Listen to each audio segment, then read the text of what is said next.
Everyone, welcome to royal ज्ञान। तो इस वीडियो में हम इलेक्ट्रिसिटी जो चैप्टर पढ़ रहे हैं क्लास 10th के अंदर, उसके अंदर हम पार्ट 3 के बारे में बात करेंगे। तो बात करेंगे हम कि इलेक्ट्रिसिटी में हमने जो बातें कर चुके थे वो कहाँ तक कर चुके थे, रजिस्टिविटी तक कर चुके थे। लेकिन अब हम इस वीडियो में रजिस्टेंस की जो कॉम्बिनेशन है उसके बारे में हम पढ़ाई करेंगे। तो चलते हैं हम वीडियो की तरफ और पढ़ते हैं हम रेजिस्टेंस के कॉम्बिनेशन को। तो देखिए होता क्या है, रेजिस्टेंस हमारा जो है पहले हम बात करेंगे सीरीज़ में, उसके बाद बात करेंगे पैरेलल के अंदर। तो होगा क्या, जैसे कि हम यहाँ पे देख सकते हैं एक रेजिस्टेंस ये है, फिर दूसरा है, फिर तीसरा है। अगर वन बाय वन अगर एक सीरीज़ वाइज अगर लगा हुआ रहता है तो उस कॉम्बिनेशन को हम सीरीज़ कॉम्बिनेशन बोलते हैं रजिस्टर्स की। तो यहाँ पे आप जैसे कि देख सकते हैं, अब मैं कुछ एक नोटेबल पॉइंट्स बता दे रही हूँ, उसके बाद एक डेरिवेशन बताऊँगी छोटी सी कि इक्विवेलेंट रेजिस्टेंस। अब देखो हमारे पास इस एंड का पता है, ये मतलब इस एंड का पता है, इस एंड का पता है, इस एंड का पता है, बट टोटल रेजिस्टेंस क्या होगा ये हमें नहीं पता है। उसे निकालने के लिए एक छोटी सी डेरिवेशन होती है, तो हम उसको पहले हम देख लेते हैं। तो उसके लिए हमें सबसे पहले ध्यान रखना क्या है कि the current in the registers in is the same. Current यहाँ पे कैसा होगा, कांस्टेंट होगा। जितना करंट फर्स्ट वाले में जाएगा उतना ही सेकंड में और उतना ही थर्ड में जाएगा। Means current is constant for all the registers. Next हम बात करते हैं पोटेंशियल डिफरेंस। डिफरेंट होगा तीनों का। तो V टोटल कितना होगा, V1 plus V2 plus V3। तो इसके अकॉर्डिंग हम क्या करेंगे, इसका इक्विवेलेंट रेजिस्टेंस निकालते हैं। तो चलते हैं रेजिस्टेंस निकालने की तरफ।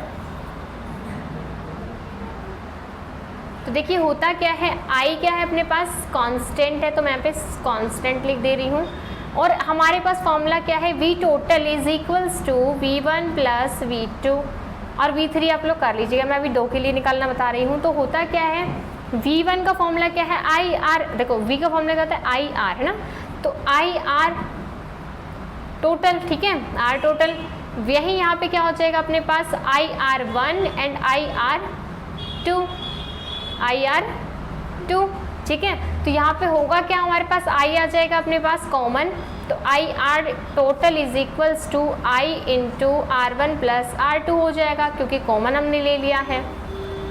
अब हम बात करते हैं I से I होगा हमारा कैंसिल, तो R टोटल कितना आएगा, R1 प्लस R2। इसमें 3 रजिस्टर्स हैं, तो हम क्या करेंगे, R1 plus R2 plus R3 करेंगे, क्योंकि 3 रजिस्टेंसेज हैं। सो आई होप समझ में आया होगा किस तरीके से हमें करना है। तो जैसे कि यहाँ पे हमने कर रखा है, अपने पास इक्विवेलेंट रेजिस्टेंस क्या है, R in series is equals to R1 plus R2 plus R3। जितने भी यहाँ पे रेजिस्टेंसेज आपको गिवन होंगे आप उसको उस तरीके से लिख दीजिएगा। तो यहाँ पे मेन पॉइंट याद करने का क्या है कि current is same in all resistances. Next की हम बात करते हैं पैरेलल के बारे में, तो हम उसकी तरफ भी चलते हैं और बातें करते हैं।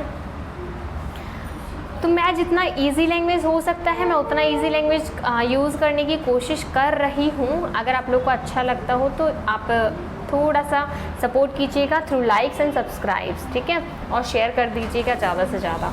तो देखिए होता क्या है, हमारे पास ना पैरेलल में जो चीज़ें होती हैं वो कैसे कनेक्टेड होती है। देखो ये जैसे सीरीज़ का है, तो सीरीज़ में देखो एक चीज़ को ध्यान रखना, अपन को जो V होता है ना, जो पोटेंशियल होता है वो पोटेंशियोमीटर, या फिर उसको क्या बोल रहे थे हम लोग, वोल्ट मीटर। तो वोल्ट मीटर जो रहेगा वो ऑलवेज भी connected in parallel and ammeter is always भी कनेक्टेड इन सीरीज। तो देखिए चलते हैं हम, और एक बार मैं पैरेलल के बारे में पहले थोड़ा सा पॉइंट्स बता दे रही हूँ कैसे होगा, क्या सब होंगे, उसके बाद में आपको इसको डिफाइन करेंगे। तो देखिए होता क्या है, हमारे पास जैसे पैरेलल एक बार मैं पैरेलल का थोड़ा सा डायग्राम आपको दिखा दे रही हूँ। ये है पैरेलल मतलब जो कॉम्बिनेशन होता है उसका डायग्राम है ये। तो कैसे होता है ये देखिए आप, ये किस तरीके से कनेक्टेड रहते हैं एक दूसरे के साथ, पैरेलली कनेक्टेड रहते हैं। पैरेलल मतलब होता है एक के ऊपर एक, इस तरीके से कनेक्टेड रहता है। इसको हम parallel combination of the resistances बोलते हैं। अब इसको निकालते कैसे हैं उसको मैं बता दे रही हूँ एक बार। होता क्या है, देखो जैसे कि अपने पास जो था ना पॉइंट्स में, एक बार नोटेबल पॉइंट्स बता दे रही हूँ। इसमें क्या होगा, जो I होगा ना वो डिफरेंट होगा, but potential is same in all resistances. मतलब यहाँ पे भी V होगा, यहाँ पे भी और यहाँ पे भी, ठीक है। बट I क्या होगा, I total is equals to I1 plus I2 plus I3, ठीक है। तो इसके अकॉर्डिंग हम निकालते हैं कि I total is equals to क्या होगा, I1 प्लस I2 में लिख दे रही हूँ, ठीक है। तो होगा क्या हमारे पास, I टोटल फॉर्मूला क्या होगा, V बाई R हो जाएगा, जैसे V is equals to IR होता है। तो I is equals to V by R हो जाएगा, ठीक है। तो V by R total and V by R1 plus V by R2। तो अब यहाँ पे एक चीज़ आप कर सकते हैं, जैसे अपन ने I को कॉमन लिया था वैसे V को कॉमन ले लीजिए, V से V कैंसिल कर दीजिए एंड देन हमारे पास जो फॉर्मूला आएगा वो क्या आएगा, टोटल जो फॉर्मूला आएगा वो क्या आएगा, R टोटल 1 में R total is equals to 1 में R1 प्लस में 1 में R2, मतलब कि रेसिप्रोकल ऑफ द रेजिस्टेंसेस यहाँ पे आते हैं। आई होप समझ में आया होगा किस तरीके से करना है। डेरिवेशन अगर आपसे पूछा था तो आप डेरिवेशन भी अब आप कर सकते हैं अगर आपने अच्छे से समझा होगा तो। आगे हम बात करते हैं, बस ये थोड़ा सा ही है, ज़्यादा कुछ है नहीं। पैरेलल अब देखो आपसे एक क्वेश्चन और पूछा जाता है कि पैरेलल और सीरीज़ दोनों कम्बिनेशंस में से बेस्ट कौन सा है, तो आप अपने अपने वैसे बता सकते हैं, बट मेरे हिसाब से parallel is the best combination just because कि मान के चलो हमारी सीरीज़ में अगर इस तरीके से बहुत सारी चीज़ें कनेक्टेड हो, बहुत सारे बल्ब इस तरह सीरीज़ में कनेक्टेड है, एक अगर वायर खराब तो पूरा टोटल कम्बिनेशन खराब हो गया। बट हम पैरेलल की बात करें तो पैरेलल में क्या होगा, ये अपने अपने बटे हुए रहेंगे, तो अगर एक का अगर स्विच खराब होता है तो और बाकी के सीरीज तो क्या होती है, एकदम सेफली रखी हुई रहती हैं।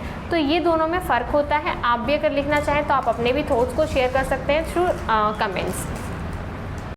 तो अपन कर चुके हैं पैरेलल कम्बिनेशन को क्लियर। अब हम बात करेंगे इलेक्ट्रिकल जो पावर और एनर्जीज होती हैं उनके बारे में। ये जो काम आता है ये कहाँ काम आता है, जो आपकी घर में बिजलियाँ यूज़ होती है ना, इलेक्ट्रिसिटी जो यूज़ होती है वहाँ पे ये टॉपिक काम आता है और इसका यूज़ होता है। इलेक्ट्रिकल एनर्जी क्या होती है हमारे पास, the work done to maintain the flow of electricity in the conductor, कि किस तरीके से इलेक्ट्रिसिटी का फ्लो होता है कंडक्टर के अंदर, उसको मेज़र करना है, उसका वर्क डन करना ही क्या होता है, इलेक्ट्रिकल एनर्जी होता है। तो वर्क डन की सिंपल सी बात है, वैल्यू निकाल दीजिए, तो क्या आएगा, W is equals to Q into V आएगा। इतना तो हमें V के फॉर्मूले से पता चला था। तो V, अब हम एक चीज़ लिख सकते हैं, Q की वैल्यू क्या लिख सकते हैं हम, I is equals to Q by T था, तो Q की वैल्यू क्या हो जाएगी, I into T according to this. अब होता क्या है, जब हम Q की वैल्यू पुट करेंगे फिर V की वैल्यू निकाल लो, V इज इक्वल्स टू क्या होता है, IR होता है। तो IR रख दो और ये रख दो, तो दोनों को रखेंगे हम क्या लिखेंगे हम I into T into I into R। तो फॉर्मूला क्या आएगा हमारे पास, W is equals to I square R T, I square R T, मतलब वर्क डन के बराबर ही हमारी इलेक्ट्रिकल एनर्जी भी होगी। और एनर्जी के अगर यूनिट आपसे कोई पूछे तो आप क्या बताएंगे, जूल बताएंगे। ये एक साइंटिस्ट थे परकोस्ट जूल करके उनका नाम था, उन्हीं की वजह से इनका नाम यहाँ पे क्या रखा गया है, जूल रखा गया है। आई होप कि यहाँ तक आप लोग को समझ में आया होगा। आगे चलते हैं हम।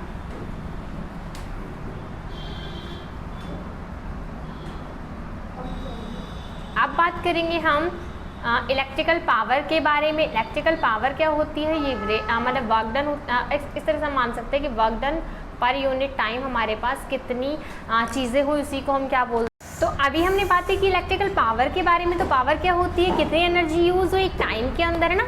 तो फॉर्मूला हमने देखेंगे, तो अभी हम बात करते हैं, एक और फॉर्मूला निकालेंगे इसका छोटा सा, वो और बता दे रही हूँ कैसे निकालेंगे। अब P is equals to W by T पढ़ा हमने, है ना, पढ़ा। तो W की वैल्यू हम V इंटू क्यू रख सकते हैं, हाँ जी बिल्कुल रख सकते हैं। तो V इंटू क्यू हुआ, अपॉन में हमारे पास क्या है, T है, तो Q बाई टी हमारे पास क्या होता है, I होता है। अभी हमने बताया था I is equals to Q by T. अगर अभी नहीं सुना तो पहले से जो फर्स्ट जो पार्ट बना था उसके अंदर भी मैंने करंट को डिफाइन किया था। तो क्या हो जाएगा, V इंटू आई। तो यहाँ पे एक और फॉर्मूला है, यहाँ पे क्या हो गया है, P का इन्वेंट होके आया है, जो कि आप यहाँ पे पढ़ सकते हैं, V इंटू आई। तो दो फॉर्मूलेज है, दोनों को आपको याद रखना है, ठीक है। और फर्स्ट फॉर्मूले से सेकंड फॉर्मूले को हमने इन्वेंट किया है। अब बात करते हैं इलेक्ट्रिकल पावर, जो यूनिट है वो क्या है, जो कमर्शियल यूनिट है, जो हमारे घर में आती है और हमसे पैसे लेते हैं बिजली वाले, है ना, तो अपन क्या बोलते हैं उसको, या तो वॉट हार होती है तो किलो वोट पर हार होती है, ठीक है, कि कितना एक घंटे में कितना वॉट की बिजली यूज़ की या फिर कितना किलो वॉट की बिजली यूज़ की, और उसका मतलब जो वो वाला है तरीका कितना कितना निकालते हैं वो आप यहाँ पे निकाल सकते हैं। अब होता क्या है हमारे पास आगे है एक और जो मेन पॉइंट है, वो है heating effect of the electric current. अब हीटिंग इफेक्ट क्या होता है, भी सिंपल सी बात है, एक प्रेस है, एक छोटा सा एप्लीकेशन बता रही हूँ, प्रेस तब तक वो अपना काम नहीं करेगी जब तक कि वो गर्म नहीं होगी। तो वो कब होगी, जब उसको काफ़ी देर तक रखो, वो अपना इफेक्ट दिखाता है वहाँ पे इलेक्ट्रिसिटी। तो इलेक्ट्रिसिटी में क्या होता है, हीटिंग एनर्जी भी प्रोड्यूस होती है, ठीक है। तो उसको भी हम किसके बराबर ही रखेंगे, जो अभी इलेक्ट्रिकल एनर्जी निकाले ना हम, W is equals to I square R T. H जो हीटिंग इफेक्ट है उसको हम H से डिफाइन करेंगे, डिनोट करेंगे, तो H इज इक्वल्स टू क्या होगा, I square RT।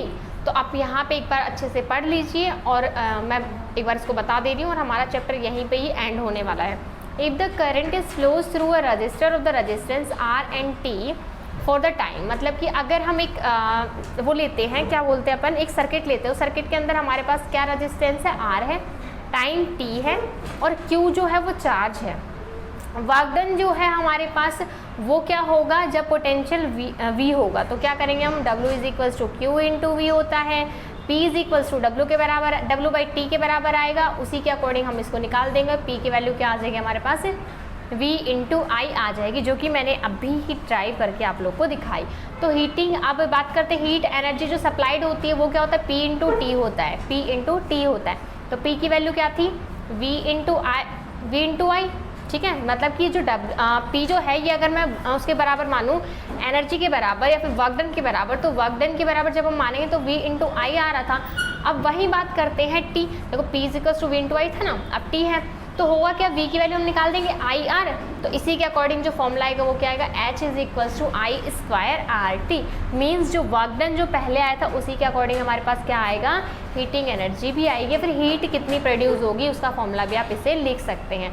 I think कि आप लोग को चैप्टर समझ में आया होगा। अगर कोई डाउट बचता है तो प्लीज़ कमेंट करके बताइएगा। अगर वीडियो अच्छी लगी हो तो शेयर ज़रूर कर दीजिएगा अपने दोस्तों के साथ और ज़्यादा से ज़्यादा शेयर कीजिए, अपना सपोर्ट दीजिए, थोड़ा सा ग्रोइंग चैनल है। Thanks for watching the video, मिलते हैं आपको नेक्स्ट वीडियो में।